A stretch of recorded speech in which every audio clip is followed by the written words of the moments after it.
Rage, by definition, is a feeling of uncontrollable anger, but nowadays it seems to have more than one meaning. This second meaning, go crazy. A simple cause and effect. So what do you get when you put 1,000 people in a room and you execute that cause and effect?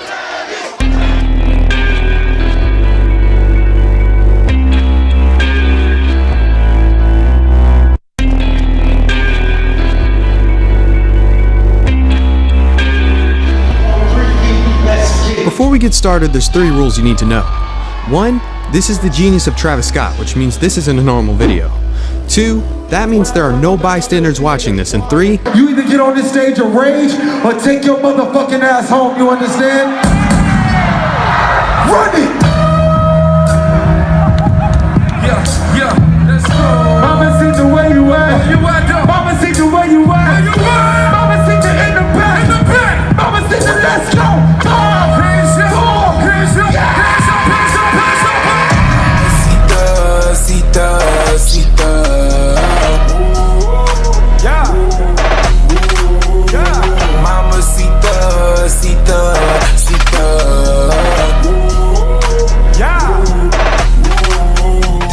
Travis Scott turned 29 this year, and if you haven't experienced the heavy psychedelic instrumentals with noise-canceling headphones or better yet a bass-boosted speaker, then what are you waiting for?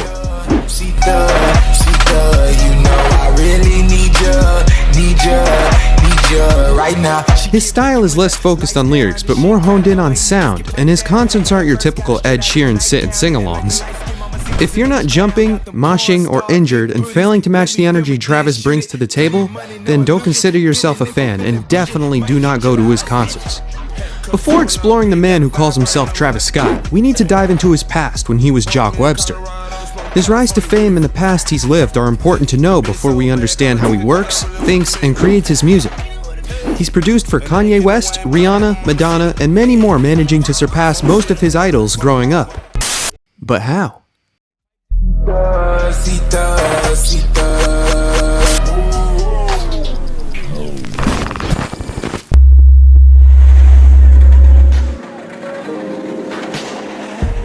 Jock Berman Webster II lived with his grandmother for the first 6 years of his life in a neighborhood called South Park. Not the fictional cartoon town in Colorado, but within the psychedelic bayous of Houston, Texas. The low-income area of South Houston is where Jock would spend his childhood, witnessing homelessness and, in his words, crazy spazzed-out motherfuckers.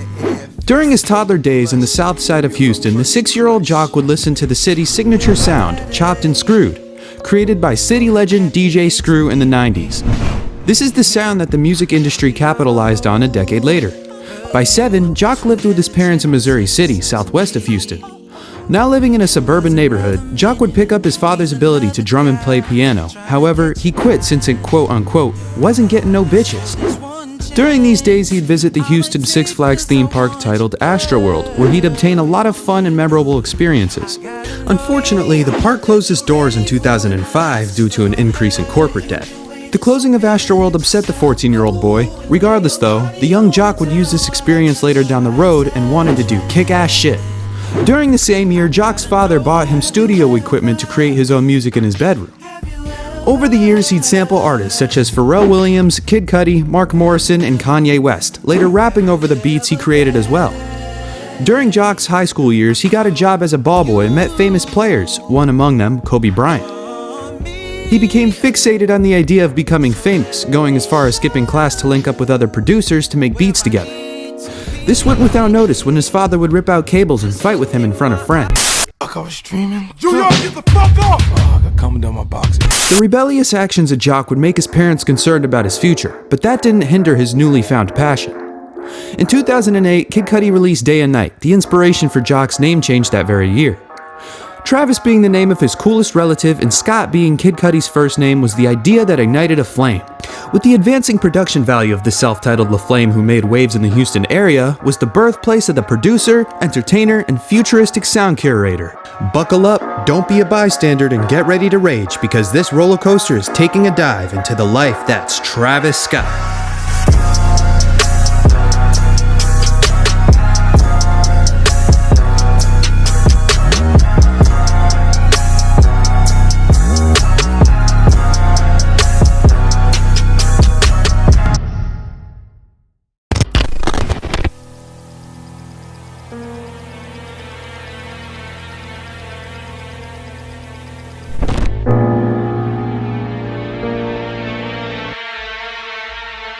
At this point, the 16-year-old Travis wanted to pursue music, and did for a time. He created the instrumentals for an EP he did with a friend titled The Graduates, which was released on MySpace in 2008 that gained little to no attention. This furthered his parents' reasoning for him to quit music and take a more traditional route by going to college. So he did. Although Travis had a talent for music production and even rapped over his creations at such a young age, he finished school at 17 and went to UTSA for international business. However, the now self-titled Travis Scott claims his experiences in college were the most depressing of his life. Around 2009 to 2011, Travis dropped a couple of mixtapes with some other friends. 2 years into college and he decided to leave without telling his parents, knowing they wouldn't fund his career in music. So what did he do? He lied to them. For the next several months, Travis would get money from his parents for what they thought was college-related, when in reality was helping fund food, water, and plane tickets without them knowing. He moved to New York and linked up with several producers in Washington Heights. The 4 months he spent in New York were mainly in the studio and sleeping on his friend's floor. This lifestyle only lasted so long when his parents went to visit him in college, only to discover he dropped out and left. They were horrified by their discovery and cut him off financially. The progress he was making was subsequently slow, so he left New York and moved back to Houston. However, with bad luck toppling bad luck, his parents wouldn't let him back in the house, kicking him out for good. Abandoned, stranded, and all alone was officially his low point in life, but however much the odds were against him, he didn't give up. Without shame for defying his parents, he still had faith in his mission. Once he returned to Houston, he discovered several messages from T.I., who heard his production on a song he created back in New York titled Lights Lovesick. Travis had also been picked up on Kanye West's radar, telling the young talent he needed to meet him. By defying his parents and harvesting his potential, gave him a once-in-a-lifetime chance to get his foot in the door by showing T.I. and Kanye what he was capable of. He had a lot to prove in the following months, and so he did. Since 2011, the rest has been history.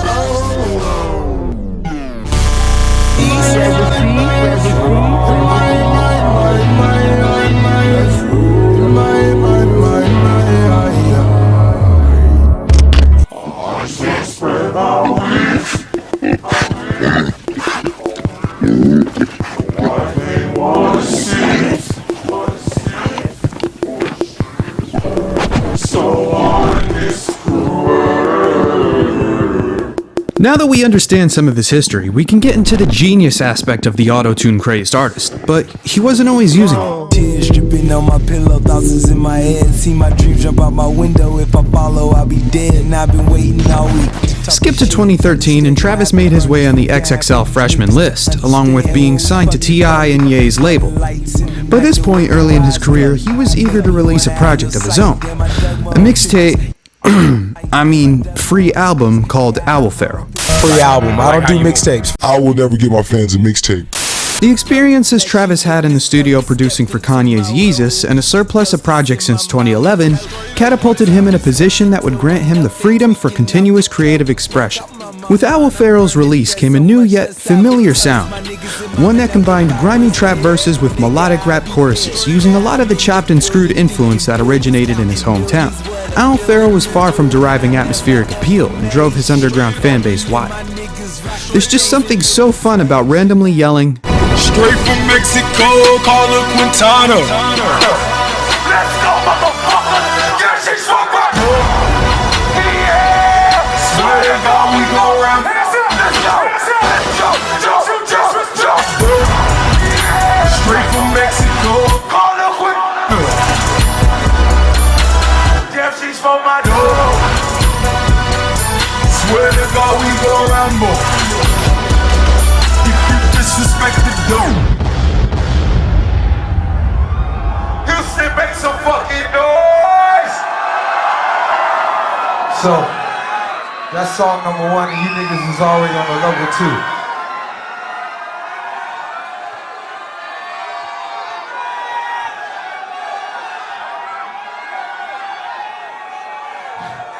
See, yeah, when me and Chase was on a plane, we had a discussion about people in the front row.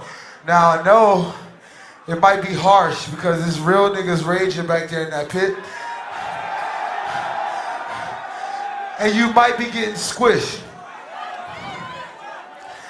But if you're a fucking rager, you don't let a motherfucker squish you. You make motherfucking room. Say hell yeah! Say hell yeah! This was the beginning of his fame, and the mixed genres nuance couldn't describe Travis's personality better, with him being an introvert by nature.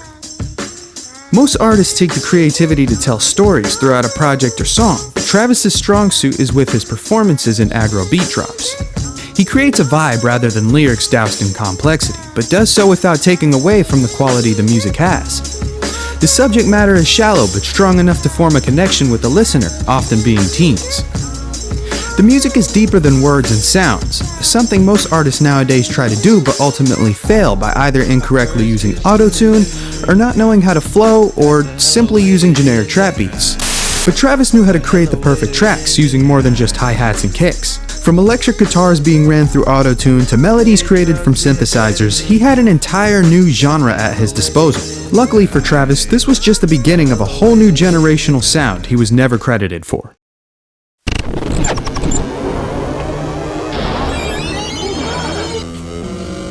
And the kids sing.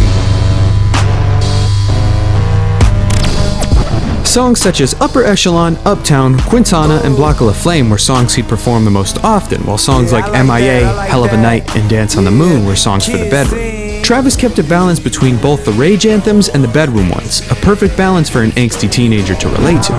During Travis's freshman year, he secured features with A$AP Ferg, Wale, T.I., and Meek Mill to name a few. Soon he'll have features from Rich Homie Quan, Big Sean, Young Thug, and Migos, making anthems for the early 2010s era. Midnight awaken, hyperventilating, drunk laps, running around the globe, wild goose chasing after 3 #1 albums. Would've thought I feel amazing, still impatient, still sipping on liquor, still rolling up swishers. Nas Beamers, double pocket, fuck pen and meter. In your club, on your couches, got paid to be it. On your girl, rubbing on my favorite features. I said that Jesus only wanted Ben Franklin's and Mona Lisa.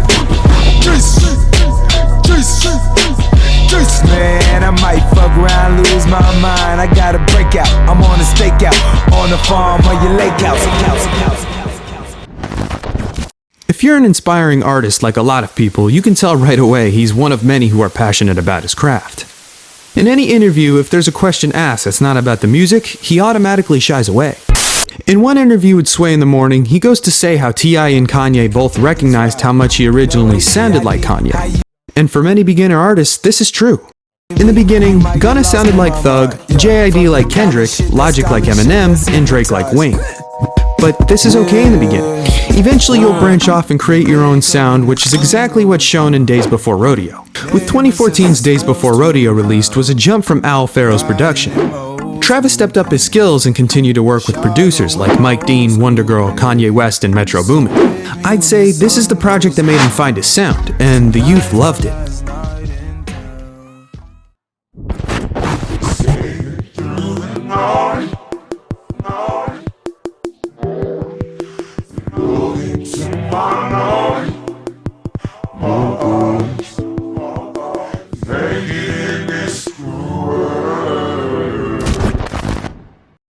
Travis was always young at heart, fostering the ability it took to stay young, whatever that meant through his music during those years. He grew his fanbase by targeting the younger crowd, but even though Travis's fanbase were mainly youth, it didn't stop him from setting rules to his performances. Everybody hands up. Everybody from the front to the back, hands up. That means all you sorry motherfuckers on the side bleacher, put your fucking hands up, man. These motherfuckers right here, they are called ragers. Y'all over there, y'all are called scared motherfuckers.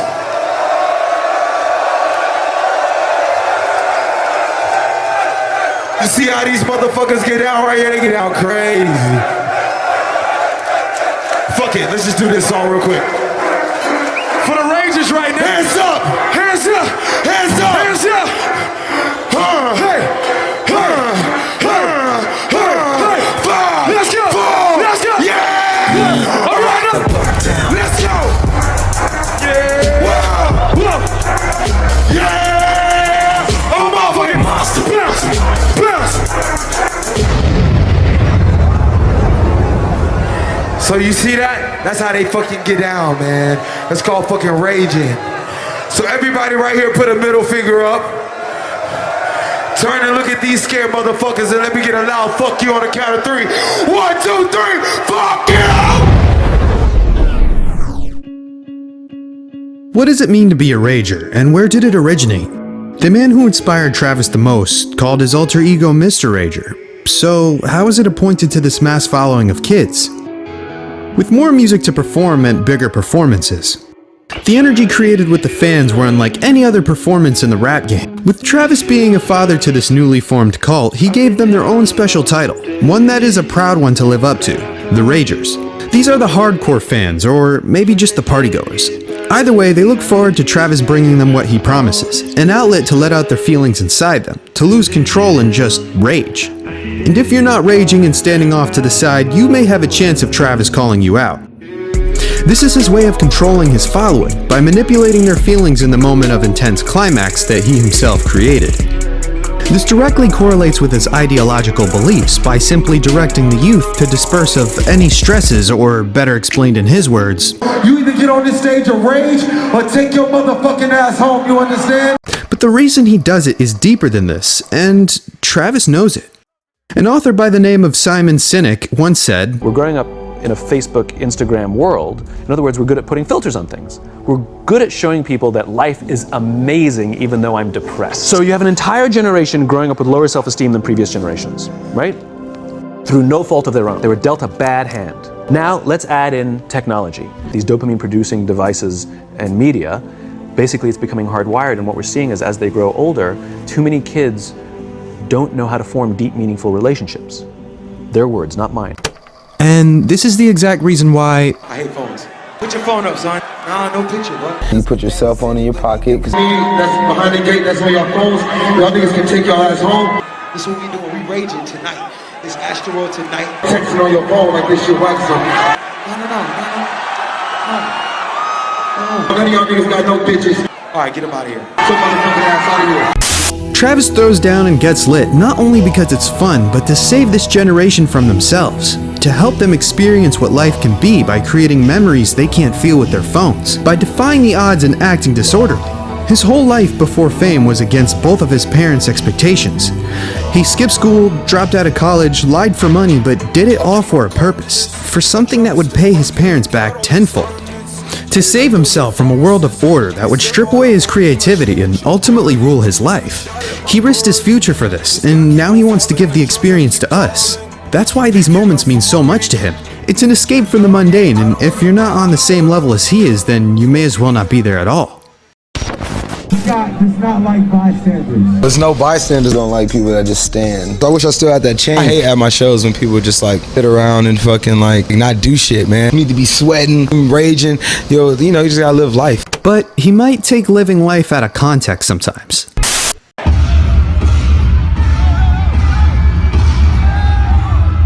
see you. Hold on, turn the lights on. Turn the lights on.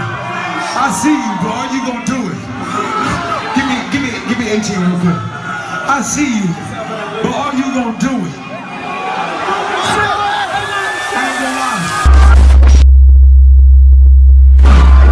Turn the lights on. They gonna catch you. Don't be scared. Don't be scared. 5, 4, yeah. 18.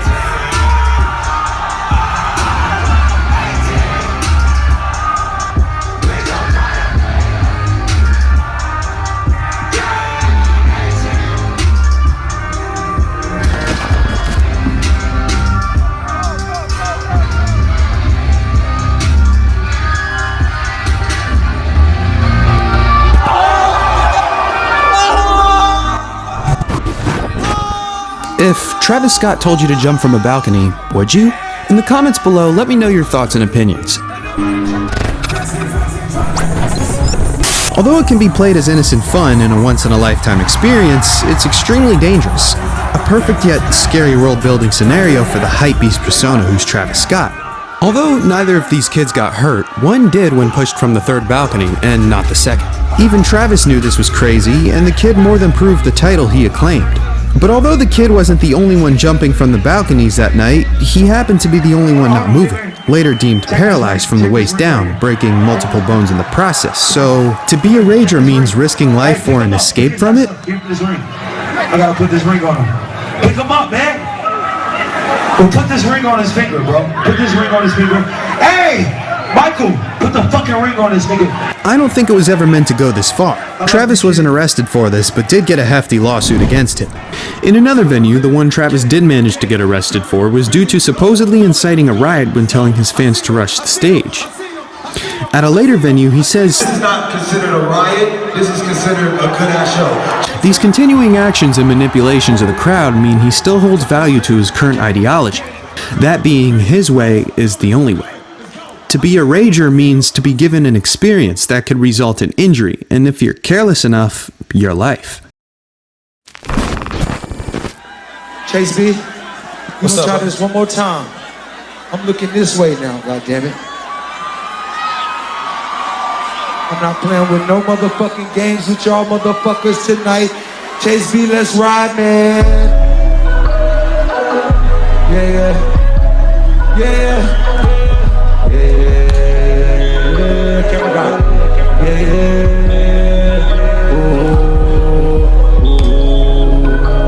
Yeah. Are they ready now? Yeah. Are they ready now? Yeah. Are they ready now?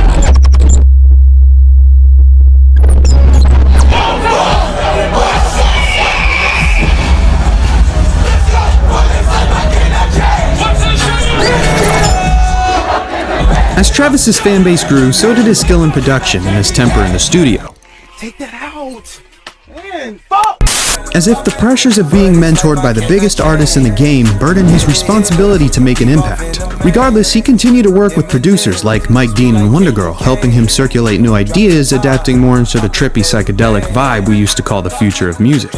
The signature sound of Houston, Chopped and Screwed, made its way into the early 2010s, with Travis being one of the first to carry the sound throughout the decade.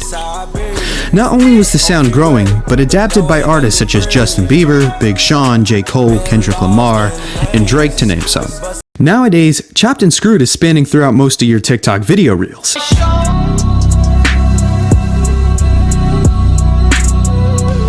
But enough with the mainstream talk. Let's take it back to the origins of Chopped and Screwed, when Travis was still an innocent bystander in Pampers and the city outside his window was at war.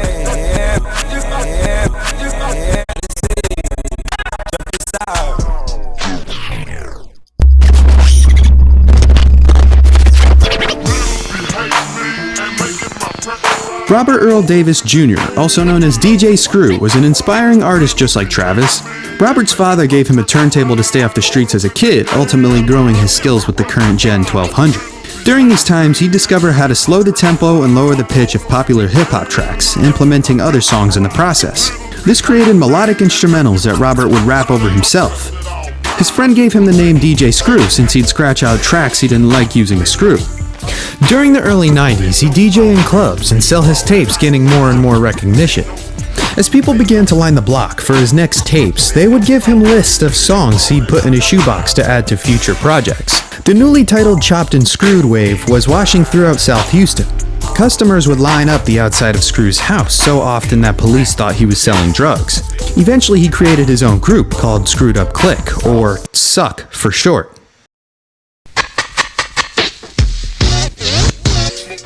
Throughout the next few years, Screw and friends moved a few blocks down from where Young Jack resided on the eastern side of South Park.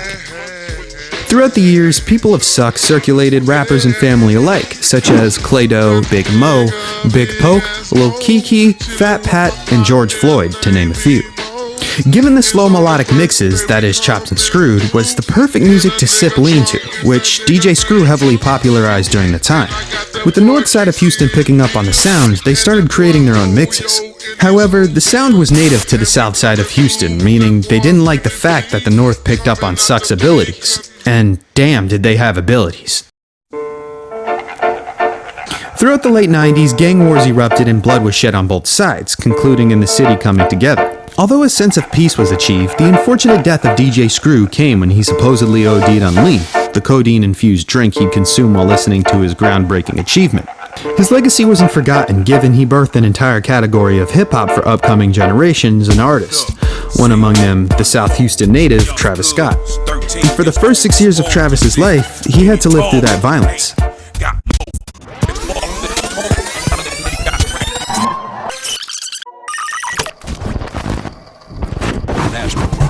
So much fun, so close to home. Currently in the timeline, Travis is sitting on his first studio album, Rodeo, a follow-up project to 2014's Days Before Rodeo. Rodeo was arguably one of the best projects of the 2010s, launching Travis into super fame with songs like Nightcrawler, Antidote, Maria I'm Drunk, Apple Pie, 3500, and 90210. The music video for 90210 is what you can visualize as the theme for this album. Something that submerses you in the music even more than the album's sound does. She a porn star girl, all from the valley. In this song, Travis narrates a story from a third-person view via distorted auto-tune vocals and punk-inspired themes. The video paints what nightlife is like in a desert city corroded with bad habits, money, and fame. While singing, he tells a story of two people, one a woman hungry for fame and the other, Travis himself, looking for a hookup. Both characters have what each other want. She wants his fame and he wants her body. Who left her hometown world, all for the alley. Who created Lake Tahoe, all from her panties. Used to take the long way home, all for that. Baby, so done feeling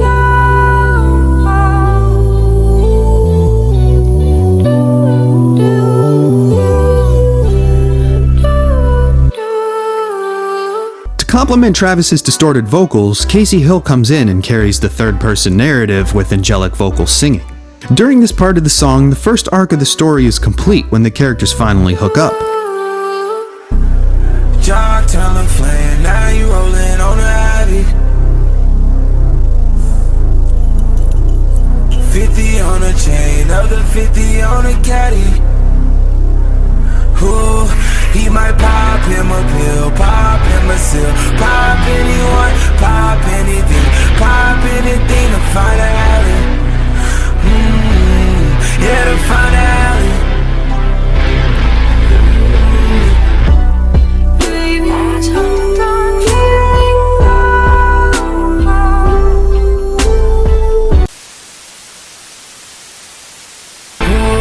It's a superstar girl, roaming in that.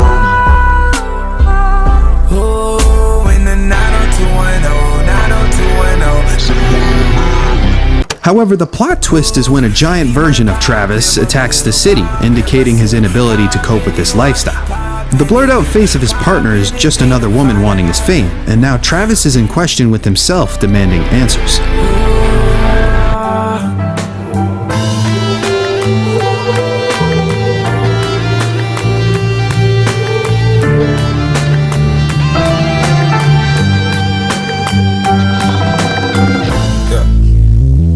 So this song proves that within the creative mind that's Travis Scott contains some sort of self-talk ability. He's not just some raging machine with talent for production and entertainment, he can classify right from wrong. So why would he pressure this rager to jump off a balcony? It could just be the simple fact that it was in the moment and both the kid and Travis were to blame. I see you, boy. You gonna do it. But then again, where in the right fucking headspace would you... 90210 is one of many examples of a great Travis song. The vibe you get listening to this is contrary to most music then and now. And that was only an example proving Travis can tell stories in his work.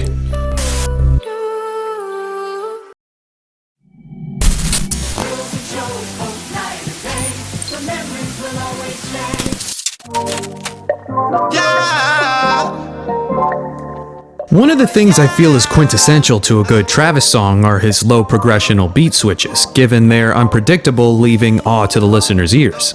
Never has he failed to execute a good beat, and although my opinion is subjective, you can't deny the effort and skill it took for his team to put together any of his instrumentals. When 2016's Birds in the Trap Sing McKnight came out, Travis did it yet again with tracks like Goosebumps, Through the Late Night, and Pick Up the Phone. But just like any rager will tell you, these aren't even the best songs on the project.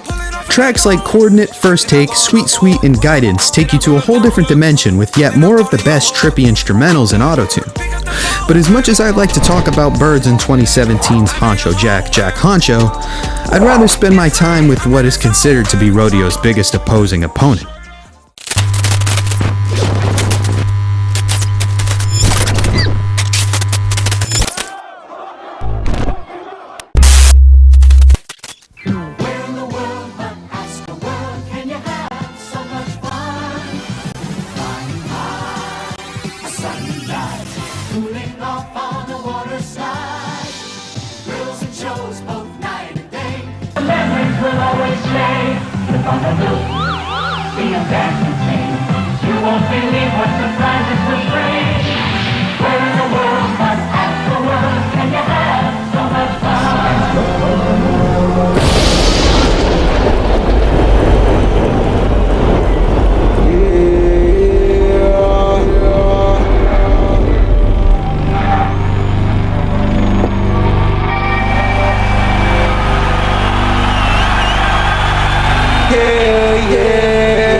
Astroworld, the most Travis Scott project to date, features every memory your childhood vacations can recall. The theme park-inspired album is Travis's recollection of the experiences from the Six Flags Astroworld that shut down in 2005. With the resurrection of Astroworld in 2018 brings a nostalgic 90s feel along with a haunted circus embodied in the form of psychedelic trap pop. Each track features a high-quality instrumental that makes you believe you're on a roller coaster via carnival sounds and 90s sampled hip-hop sprinkled in a mix. The track list remains hidden, giving you a surprise feature in almost every song, reminiscent of the excitement you get during a new amusement park ride. From Juice WRLD to Drake and Frank Ocean to Stevie Wonder, no feature fails to impress. Well, since 2015, Travis has talked about being inspired by this very theme park, with hints of Astroworld in the Antidote music video, originally wanting to release it the year after. Over the years, hype grew around Astroworld as Travis perfected the now colossal attraction that makes you feel like you're floating one minute and falling the next. Starting with Stargazing is a production that takes you out of this world, and when the time is right, brings you right back down.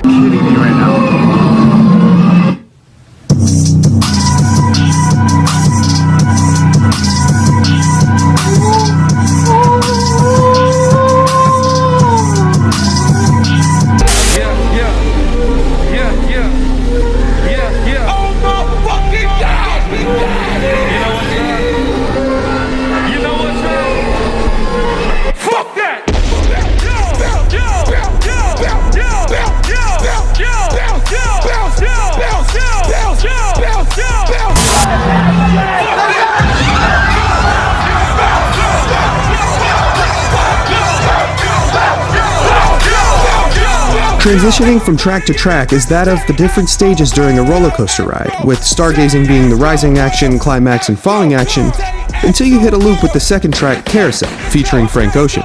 Travis and Mike Dean used the second track as an intro to the rest of the album, treating Stargazing as an appetizer. They chopped up vocals of the Beastie Boys for the intro, along with putting the bass in front of their vocals, giving off that haunted circus vibe.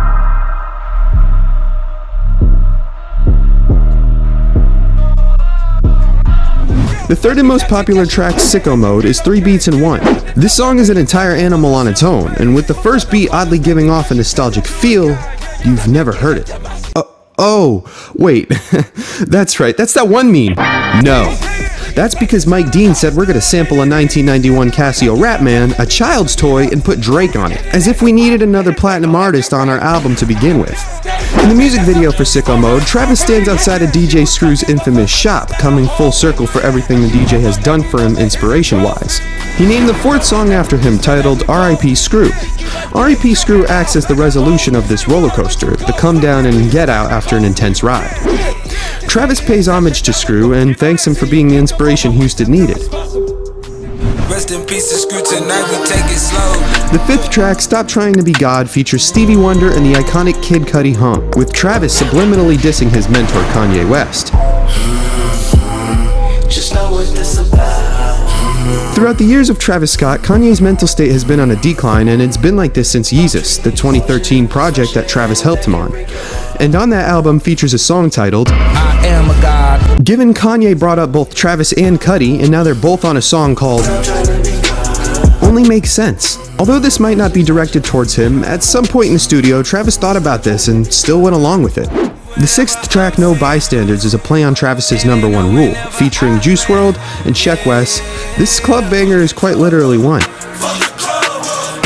The seventh track, Skeletons, features Pharrell Williams and The Weeknd, acting as an interlude for the album. For me, it's like walking through Astroworld, tired and re-upping for more fun.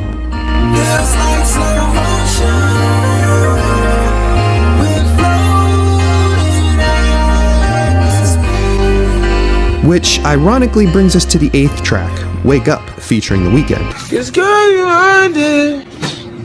Cause girl, you earned. This is the track where you get back on the roller coaster, ready to take off yet again with the song that makes a dirty yet haunting transition. 5% Tint, the ninth track, is another 90s hip-hop sample. Taking off in this coaster is an instant burst of speed, or could also be visualized as entering this.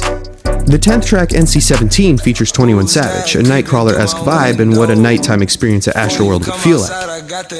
Track 11, Astro Thunder, is hands down one of the best tracks, feeling like you're on a ride to, well, presumably space. Seem like the life I feel. Seem like the life I feel is a little distant, yeah. Seems like the life I need. Seems like the life I need is a little distant, yeah. Like the remedy, yeah. Sit back while I rock the beat, do it on repeat. Sense controlling me.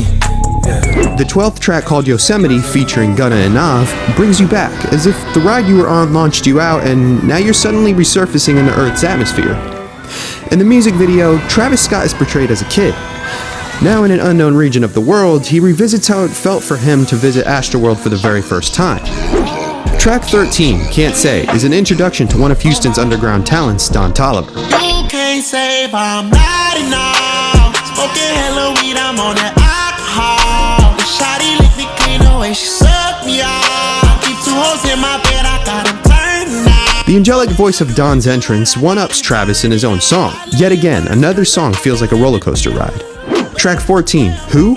What? Featuring Quavo and Takeoff, wasn't originally meant to be on the project, but still finds a way to feel authentic to Astroworld as a whole. Track 15, Butterfly Effect, was a re-release on the project, being one of Travis's best songs from 2017, a worthy addition to the psychedelic vibe of Astroworld. Track 16, Houston Fornication, is what I'd imagine leaving a theme park would be like, as everyone rushes to their cars in the parking lots trying to get out before getting stuck in traffic. Travis explains how he needs an escape from Houston for a while, as he feels trapped in the city that raised him.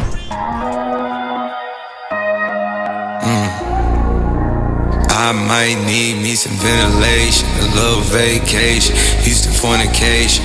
And finally, track 17, Coffee Beat, the outro to Astroworld. This song is a standout to the others given the track drops all psychedelic notion in Travis's typical craft. Agree to disagree, Astroworld as a whole triumphs Rodeo in my humble opinion. But given that any body of work Travis has put out is an album worth listening to, which brings us to everything that's happened after.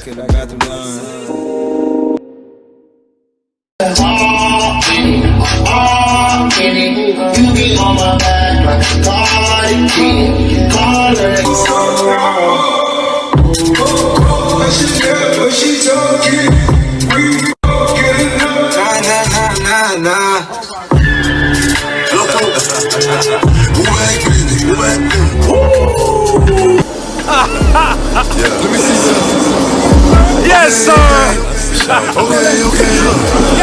Midnight, let's get it. I'm from the floors where niggas told they couldn't be cribs, so they turn fruit. Driving through the veil, dropping a joke. I gotta laugh cause these niggas jokes. Drill like, who these niggas? Who these niggas? I don't know, but I'm gonna go. Travis is at a point in his career where he's brought up a handful of artists himself. Once you've proved your point and made some of the best projects you can make, you start to take the backseat and let your students shine. In 2019, Travis released a collaborative student project titled Jack Boys, a play on title to his real name, Jock, or as he pronounces it, Jack. From Days Before Rodeo to Astroworld, artists such as Sheck West, Don Toliver, Quavo, Offset, Young Thug, and Pop Smoke are all artists that Travis has created an outlet for, the newer and biggest two being Don Toliver and Pop Smoke. Putting Don Toliver on an album that featured Drake, Stevie Wonder, and many more gave Don a huge jump in his career. Pop Smoke was a New York prodigy who was brought up in the game by Travis, however, the unfortunate passing of the rapper occurred too soon.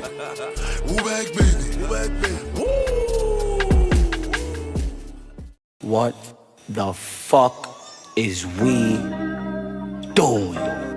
In 2017 came the Cactus Jack label, and since then it's grown to the size of Kanye's label from 2013 that Travis himself was a part of. With the small group of artists he made mainstream means Travis fulfilled his promise. I just want to go out there, get lit, man, maybe jump off this shit, and one day, when it's time, when the nigga calls me up, it's like, boom. You know, I inspired a fucking billion motherfuckers.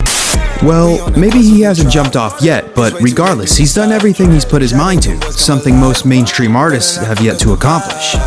But even with Travis being one of the biggest artists in the world, he has yet to reveal how he copes with the pressures of fame.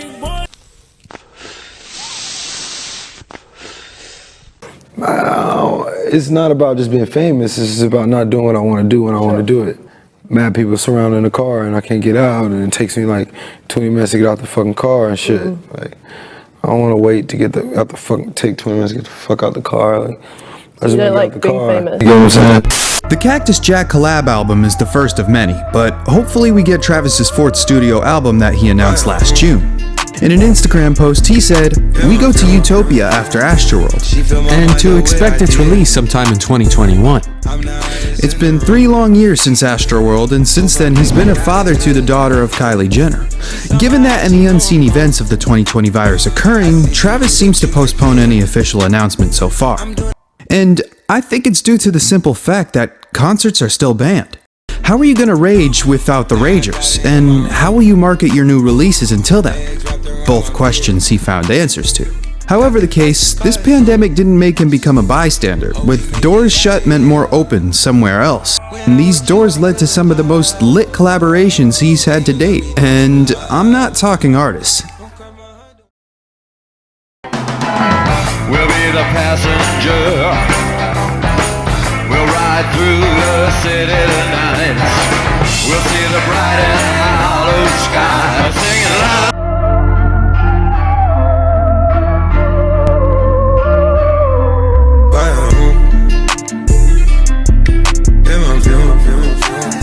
She fill my mind up with ideas. I'm the highest in the room. You'd think Travis would be the last person to model, but he pulls the look off pretty well. When he isn't making music and obtaining migraines on stage, he finds other hobbies that make him money. If he's not in the studio, he's a part-time entrepreneur, breaking Nike deals and starring in commercials for Beats. For a while, Travis had tried to release his own spiked seltzer, Cacti, which came to fruition in March of this year, but that's not the only thing he's got going for him. In late 2020, Travis collaborated with Sony for the PS5's marketing campaign with the possibility of his own video game on the horizon.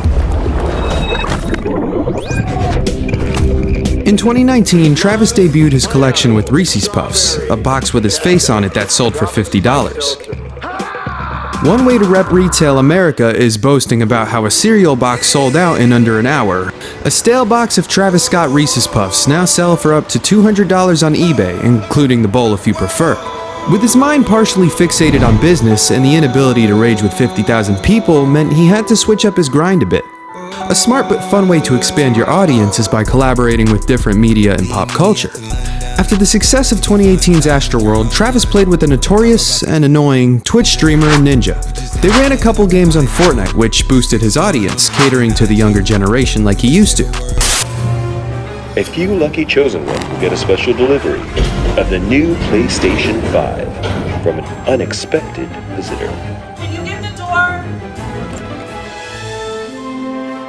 Me, playing. And he just literally owned Trav's amount. Like, wow. I'll revive Trav. You guys do it. The next zone. Here, I'm dropping bandages.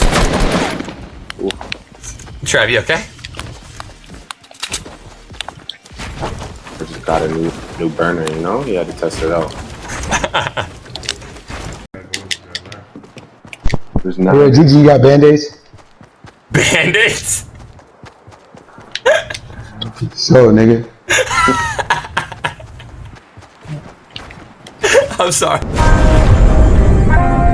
If Travis really wanted to gain the attention of the gaming community, he needed to do more than just play it. He could have performed to a live audience, but Travis being Travis found a way to still rage. Let's go. We see the hype outside, right from the house. Took it straight from outside, straight to the couch. We put the mic outside, edit shit out. You letting the scouts outside, we running the scouts. Ain't no control in the game, they never leave. I got tats over my veins, cause that what I bleed. The astronomical event racked over 45 million viewers, breaking Fortnite's records, bridging the way between the gaming community and the rap scene. If nobody knew the discography of Travis Scott, they were about to find out. Overnight, Travis went from a rap fan's favorite auto-tuned hype beast to a household name, and parents wouldn't hear the end of it. The decades-old artist drew the attention of Gen Z and Gen Alpha, drawing a line between the Ragers and this new mass following of kids. Whoa, look, they made Travis Scott into a real thing. Take your ass to the left. You fucking big earlobe wearing fat motherfucker. The cops outside, lock up the house. We keep the team on high. Some gold in their mouth. That Porsche outside, with at the top. She one of my most outside. Bringing the shots. Big Black Man. Let's go.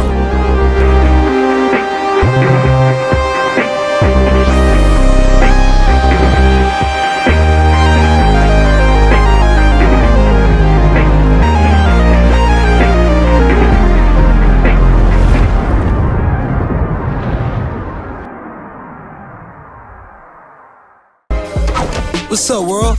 Yeah, you. I'm Travis Scott. This is my McDonald's order. Follow me. Here's my quarter pounder with lettuce, pickles, onions, ketchup, mustard, and bacon. Here's my fries. Sometimes I do this. Then I dip them into barbecue sauce. Oh yeah, and my Sprite. Same order since back in Houston, and you can try it too. Gotta go. The Travis Scott meal, just $6. Say Cactus Jack sent you. Say Cactus Jack sent you. Say Cactus Jack sent you. Yeah, Cactus Jack f***ed me. Can I get a Travie patty with extra slat sauce? We don't have that. Hello? How can I help you? Cactus Jack f***ed me. A black coffee? Said Cactus Jack f***ed me. Can I get a Travie patty with extra epic sauce? No, Cactus Jack f***ed me. What was that? This is McDonald's pending order. You know why I'm here. You know what I'm here for. I do not. You know what I'm here for. The try. Can I get a sicko mode cheeseburger? Even though he couldn't perform, 2020 was the year for Travis Scott. However, the rise in internet memes were the catalyst for Travis's reach. Regardless, it worked, and damn was it fun. Let me get the Fortnite burger. The Fortnite guy sent me. It's hard to comprehend how a celebrity of Jack's standards could manage such a fan base. But then again, they embody who he is as a person. I do find it funny though. Travis does this, Travis does that, Travis does anything and people rage.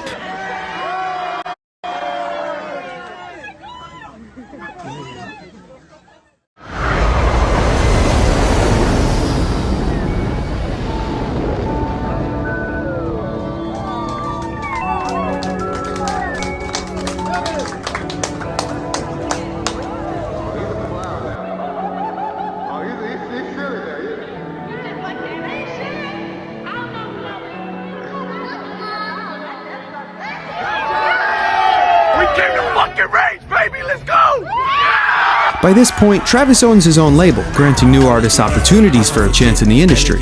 His genre and sound has spread throughout the culture, still appropriating the roots of his come-up. With his label getting bigger over time, he started to walk in the footsteps of his mentor. From being the divergent to becoming a student and later a leader that masters his craft, he's came a long way from trying to prove a point. And surprisingly, more than one. He's not only a master producer, entertainer, and futuristic sound curator, but a master marketer, manipulator, and entrepreneur. It's been 3 years since Travis has dropped an album of his own, and I feel like Utopia isn't coming anytime soon. But at least his future's bright. Travis Scott is a father now, and although I doubt he'll never stop making music, I'm sure he wants to enjoy his daughter's toddler years. This past year has shown how life can change so quickly, and for Travis to become a father means letting go of what made him. He'll always be a rager at heart, but before that, a genius, and when he gets back on stage, he has to reflect on the power of his voice, whether it be auto-tune or screaming.